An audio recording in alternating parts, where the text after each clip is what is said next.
At the time I was 21, I was a college student, and I went on the semester at sea study abroad program, really anticipating that, I would have this incredible exposure to different cultures and kind of ways of being.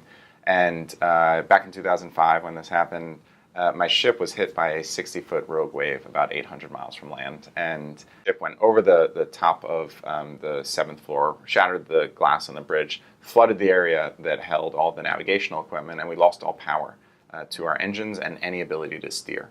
And again, we're about 800 miles from land, we're in 45-foot swells, and it's January. And so the water is freezing cold outside. If we get in, we're done.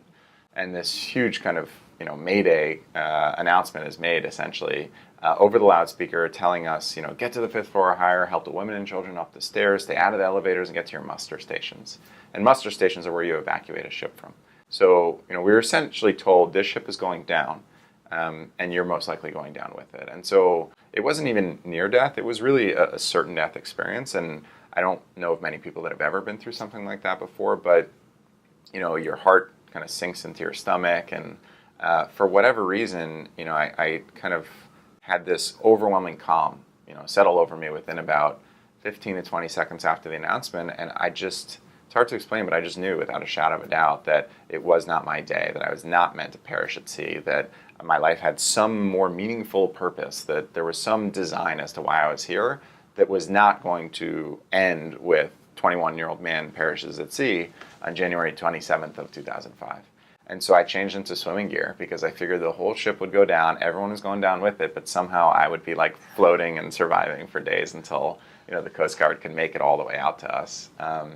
And, obviously the ship didn't go down. There was a lot of mass hysteria and broken bones, but it never fully actually went down. And eventually the storm kind of subsided. But because of that, I think I've always looked at the world differently. I have a different tolerance for risk than most people.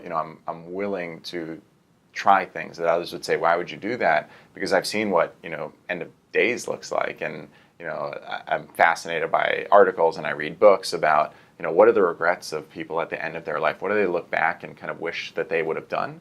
Because I experienced that when I was 21 and, feel like I was given a second chance. And so every decision that I've made since then has been through that lens of what somebody usually feels when they're in their mid-80s. Definitely. I think for, that specific reason and maybe a few others, there's a level of empathy that I think I feel for certain things that people are going through because I can put myself in their shoes because I've actually been there. And I also recognize something that a lot of people say, but they don't actually live and enact, which is that when you perish, you take nothing with you. The only thing that stays behind is the legacy of the life that you've lived and the impact that you've had on others.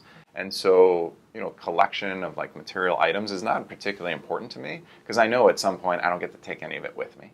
What really is going to matter is how have I impacted the lives of others? Have I had, a transformative impact in the way that the people that I'm closest to live their lives? And then what are the larger, circles of influence that I can have and make sure that, that I ultimately leave the world better than I inherited it.